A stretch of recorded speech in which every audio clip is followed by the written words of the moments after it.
Hello, my beautiful people. Hello, my beautiful people. My dragonflies, my kings and queens. Welcome back to my channel. My name is Jai. If you do not know, we're back with another video from MR.NIGHTMARE. You know, spooky season. And this is the most horrific things that happened on Friday the 13th. So yeah, sit back, relax, your snacks, and let's get into the video.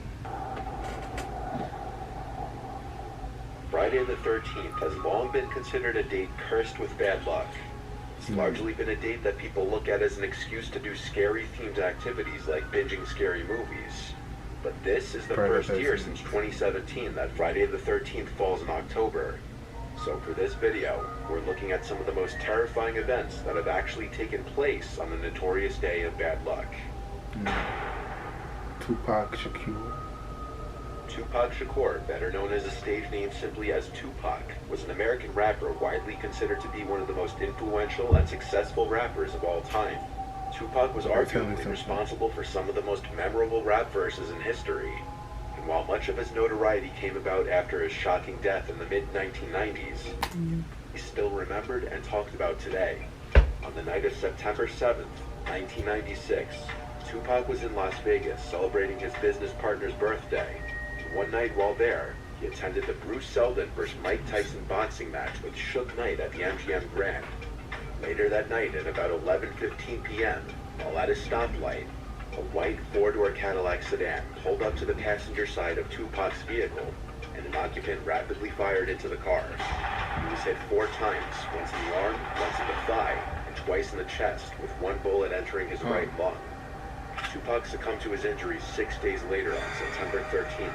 Which was a Friday. The case went unresolved, with people suspecting his friend Suge Knight and even rapper Biggie Smalls of the murder. But recently, on September 29th, 2023, 60-year-old Dwayne Keith Davis was charged in the killing of Tupac. Dwayne is not accused of being the one to pull the trigger that night in Las Vegas. What? He is, however, being accused of having been the one to call the hit on Tupac. The trial is still currently in progress.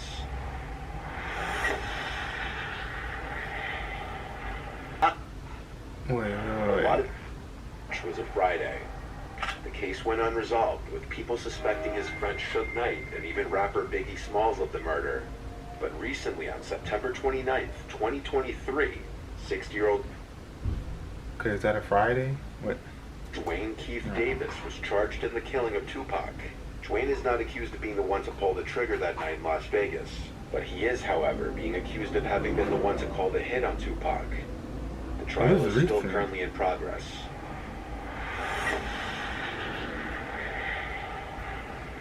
A lot of people refuse to fly on Friday the 13th. While that may come down to pure superstition among some people, there have been a few tragedies in the air on this day. In October 1972, on Friday the 13th, a plane heading to Chile was forced to crash land in the Andes Mountains. The flight was carrying 45 passengers and crew, including 19 members of the Old Christians Club Rugby Union team, along with their families, supporters, and friends. 3 crew members and 9 passengers died immediately. Several more died soon afterward due to the frigid temperatures and the severity of their injuries. Survivors of the crash hid the wreckage for warmth, and were eventually forced to cannibalize and eat deceased passengers to survive.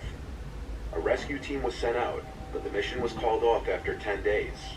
However, 72 days after the crash, as the weather improved with the arrival of late spring, 2 survivors climbed a 4,700-meter mountain peak without gear and hiked for 10 days into Chile to seek help, traveling a total of 38 miles. The 2 men were able to alert authorities that there were still 16 survivors trapped in the mountains, leading to their rescue. But believe it or not, on the exact same Friday the 13th as this plane crash, the same exact date, was another plane crash that killed all 164 passengers and 10 flight crew. It was Aeroflot 217. The plane needed to land due to horrible weather conditions, but crashed upon landing in Russia just 3 miles away from the runway. The exact cause of the crash could not be determined, but it's speculated that it was largely to do with simply human error. Casualty-wise, it is one of the worst plane crashes in history. While these incidents are incredibly rare, perhaps there is a reason flights are cheaper on Friday the 13th. If you're not superstitious, perhaps it may be worth it. But now we move Since from you're the there. sky to the sea, looking at the At this point, Costa I've been where you Concordia going. disaster. On Friday the 13th, January Pray 2012, over it. the 8-year-old Costa Cruises ship Costa Concordia just left Civitavecchia, Italy at approximately 7:18 p.m. On board were 1,022 crew members and 3,206 passengers. As the Concordia approached Giglio Island several hours later, it deviated from its standard course, moving closer to the small Tuscan island for a maritime salute, which included the cruise ship sounding its horn to show off to onlookers on the land. The Concordia had performed several in the past, but the area was known for rock outcroppings, and at some point, such a formation was noticed in the ship's path. Francesco Schettino, the captain, ordered a change in course, but allegedly due to language issues, the Indonesian helmsman steered the boat in the opposite direction. It took a little over 10 seconds to correct the maneuver, and the boat's bow ultimately swung clear, but the stern collided with the reef at approximately 9:45 p.m. The damage had been done. The Concordia's port side had suffered a 174-foot tear. This caused the ship to list and then partially sink, landing unevenly on an underwater ledge. Although a 6-hour rescue effort brought most of the passengers ashore, 33 people died, 27 passengers, 5 crew, and later a member of the salvage team. An investigation focused on the shortcomings in the procedures followed by the Concordia's crew and the actions of the captain, Francesco, who left the ship prematurely, leaving behind about 300 passengers on board the sinking ship, most of whom were rescued by helicopters or motorboats in the area. Schettino was found guilty of manslaughter and sentenced to 16 years in prison. Despite receiving criticism, Did he Costa plan this? Cruises and its parent company, Carnival Corporation, didn't face criminal charges. The total cost of the disaster, including victims' compensation, 27 million. refloating, towing, and scrapping costs, is estimated at $2 billion, more than 3 times the ship's original $612 million construction cost. The cruise line offered compensation to passengers to pay for all damages, including the value of the cruise. Only 1/3 of the survivors took the offer. This remains the biggest modern cruise. Only one compensation to passengers to pay and $12 million construction cost. The cruise line offered compensation to passengers to pay for all damages, including the value of the cruise. Only 1/3 of the survivors took the offer. This remains the biggest modern cruise ship catastrophe.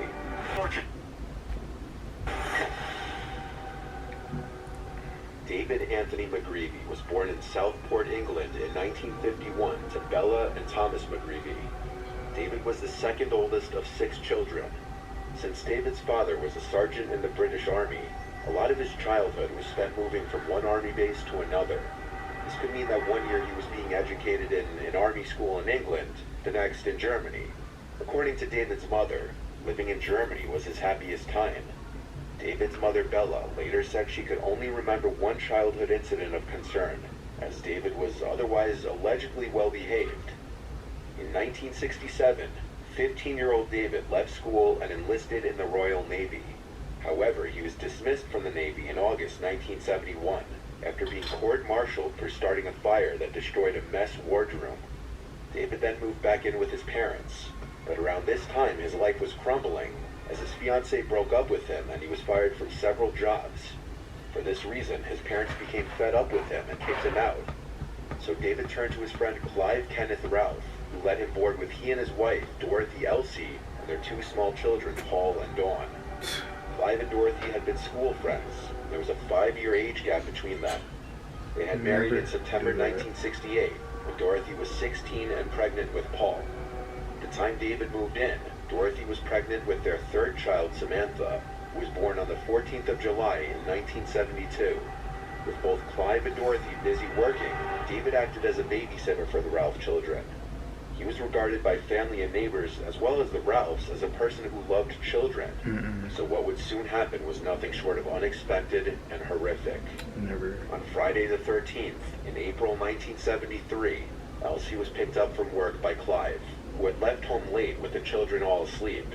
When the couple arrived at their home, the police were already there, and they escorted them to the police station, where they were told of the horrible truth that their children had been murdered.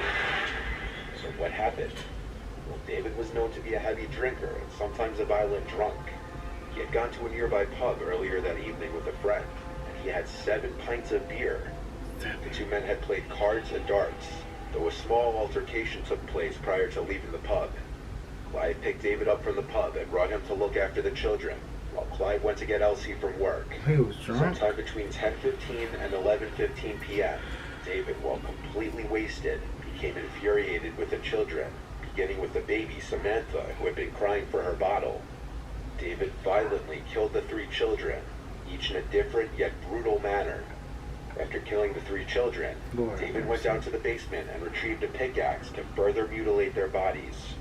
David was arrested by police at 3:50 a.m. walking on a road near the Ralphs' home. Upon his arrest, David initially denied any responsibility, but several hours later, he admitted to the murders, with his only explained reasoning disgustingly being simply that the baby was crying. David was sentenced to multiple life sentences with minimums of 20 years, and in prison he was subjected to frequent abuse by other prisoners, and he spent most of his 45 years behind bars in protective conditions. In December of 2018, a parole board cleared David for release, declaring that he had changed significantly and he was no longer a risk. I don't care. You do Bound to something be anywhere from horrific. 1 to 3 Friday the 13th each year. If you are superstitious and choose to be more low-key on this inevitable date in an attempt to escape any bad luck, you may end up like Daz Baxter. On Friday the 13th in 1976, Daz decided to just stay in the bed for the day to avoid anything bad happening, only to be killed when the floor of his apartment block collapsed under him. There's countless other stories and examples of misfortune and downright tragedy that's happened on Friday the 13th, but this could be said for literally every other date on the calendar. At the end of the day, maybe it's just another day. I don't know, maybe subconsciously people think this is a bad day. I just say pray every day, speak love into your life, and do the right thing. I gotta do, but this is scary, especially the first to last one. The second to last. The last one before the one with the children.